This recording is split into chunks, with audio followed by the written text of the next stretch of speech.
puede suceder cuando continúa la violencia y vemos que no tiene solución, ¿no? Bueno, en todo caso tiene para rato, ¿no? Creo que tenemos para rato de negociaciones, seguramente de enfrentamientos también, ¿no?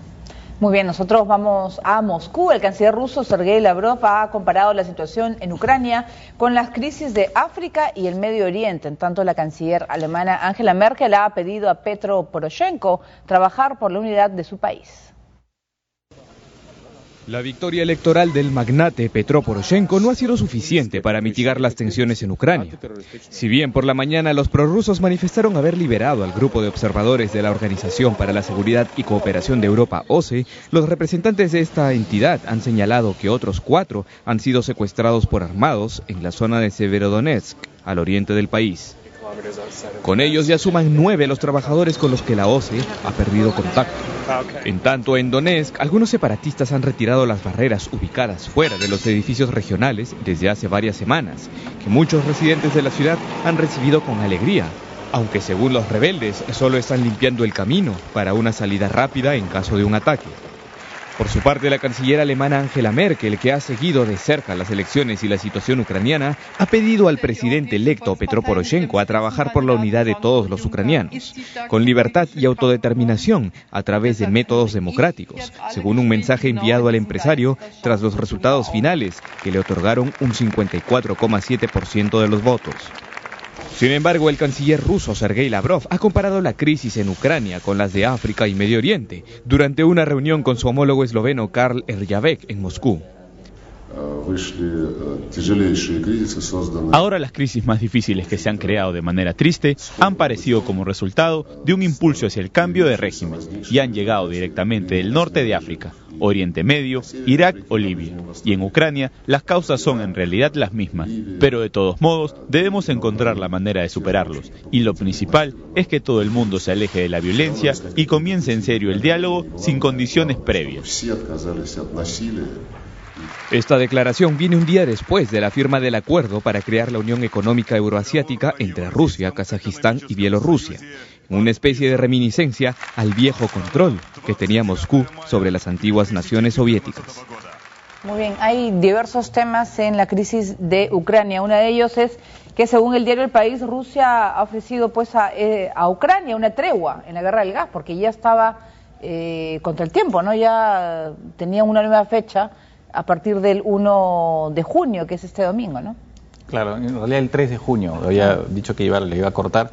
Lo que pasa es que Ucrania ha hecho un pago, y ha hecho el pago, de unos 700 millones de dólares más o menos. Que es un poco más del 50%, ¿no? Más o menos, sí, aproximadamente, ¿no?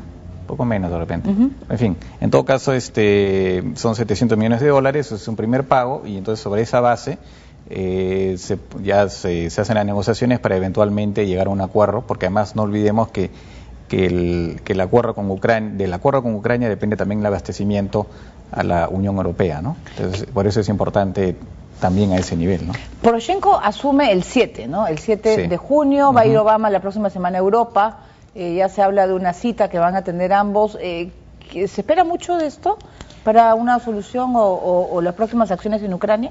Bueno, claro, efectivamente el 6 de junio se conmemora el desembarco, ¿no? El día de... Entonces, con esa ocasión, Putin va a ser la primera vez que se va a encontrar con dirigentes occidentales desde que se ha generado la crisis, es la primera vez. Entonces, un poco que sale su aislamiento diplomático.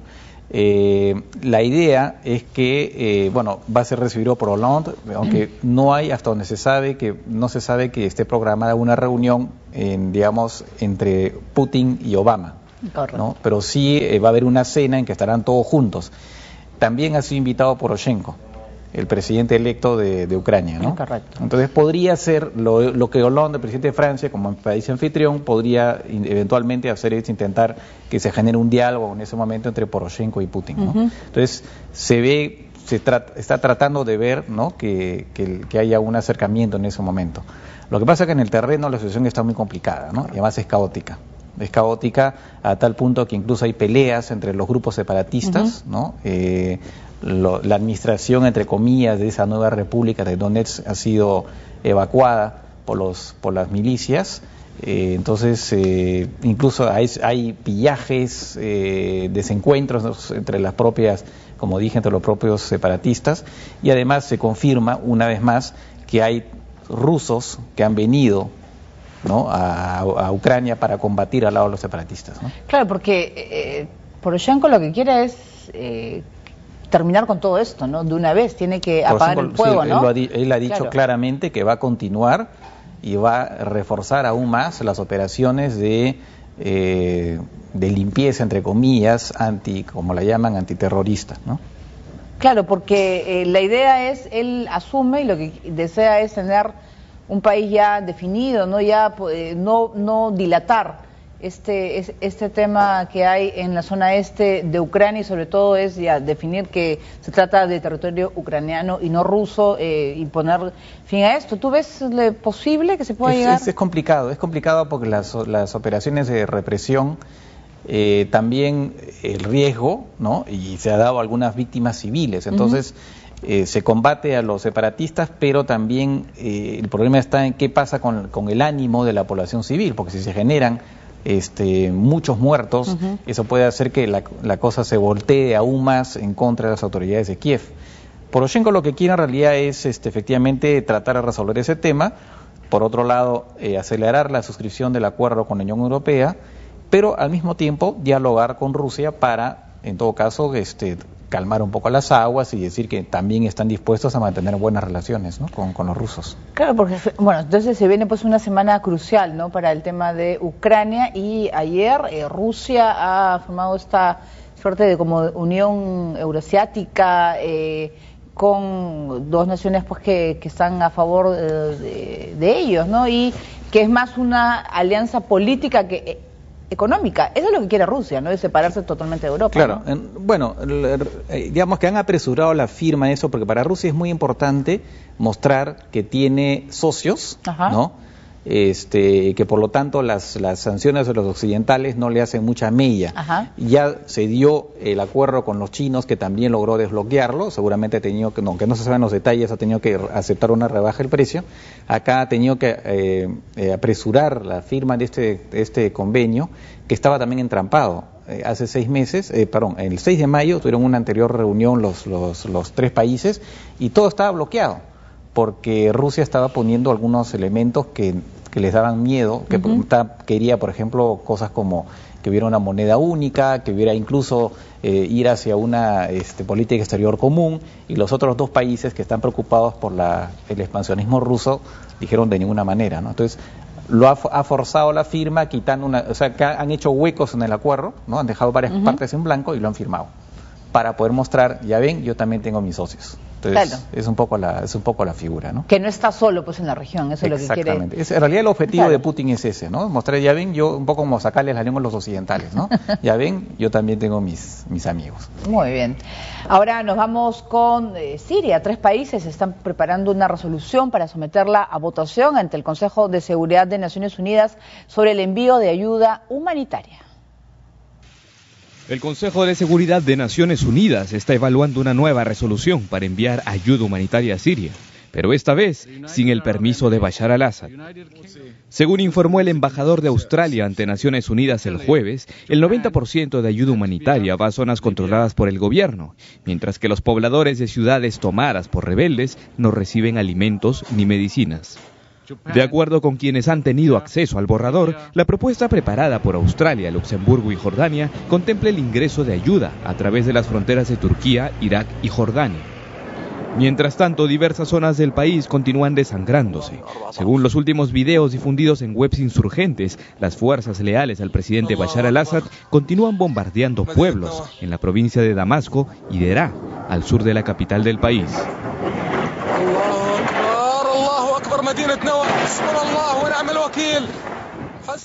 Por su parte, al-Assad recibió a una delegación de Corea del Norte que llegó al país para expresarle su apoyo a la lucha frente a la guerra civil. De otro lado, en la capital libanesa de Trípoli, decenas de refugiados sirios protestaron contra su presidente y contra las próximas elecciones del 3 de junio, y algunos de ellos incluso pidieron su ejecución.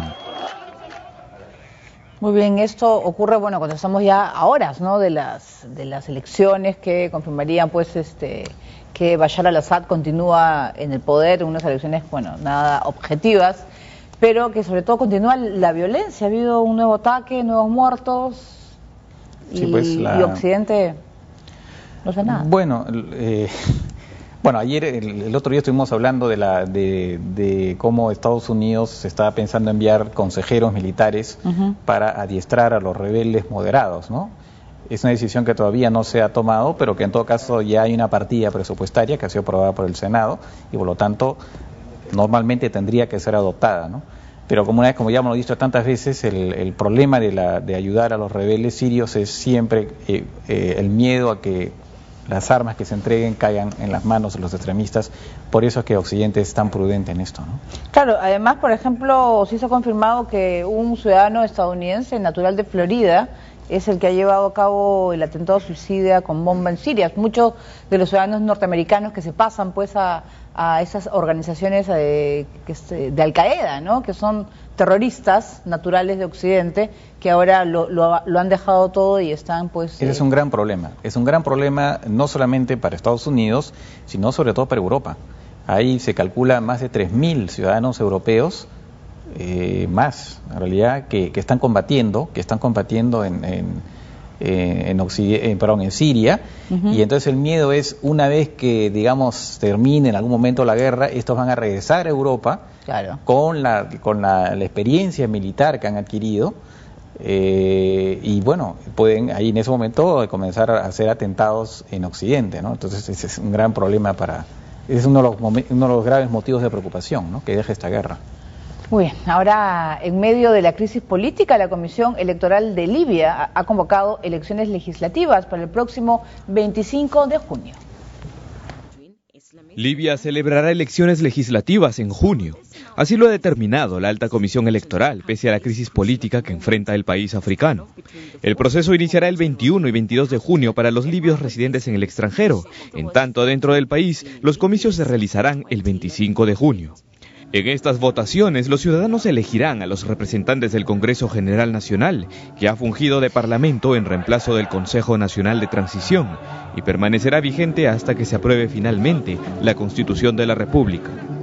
3 años después de la caída de Muammar Gaddafi, la situación política en Libia continúa convulsionada, sobre todo tras la reciente muerte de decenas de personas durante enfrentamientos de distintos grupos armados en la zona de Bengasi. Muy bien, Libia, un país del norte de África que vivió, pues, como vemos, pues la caída de Gaddafi, ¿no? Un personaje que estuvo muchísimos años ejerciendo el poder. Veamos la situación actual. Fatal. Es horrible. O sea, hay una situación de caos absoluto.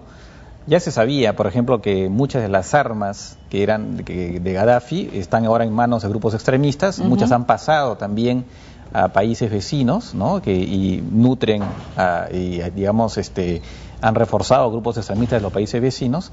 En Libia, en estos momentos, sobre todo en la zona de Bengasi, hay enfrentamientos, como se ha dicho, hay enfrentamientos muy violentos, además protagonizados por grupos islamistas radicales. Y en medio de todo eso ha surgido un personaje, un general, que se llama Khalifa Haftar, que es un antiguo general del ejército libio, que estuvo en Estados Unidos, se alejó del régimen de Gaddafi, de ahí fue a Estados Unidos y combatió contra Gaddafi cuando hubo la revolución. Y ahora está reuniendo fuerzas, incluso con fuerza aérea, para combatir a estos grupos extremistas islámicos. Entonces él se presenta como una especie de salvador de la patria y está teniendo bastantes seguidores, en el sentido en que hay mucha gente que ya obviamente está harta, ¿no?, de la violencia generada por estos grupos extremistas, ¿no? Entonces es un caos. Libia en estos momentos es un caos. Muy bien, ahora, y hablando de caos, también en Nigeria los fundamentalistas de Boko Haram han secuestrado ahora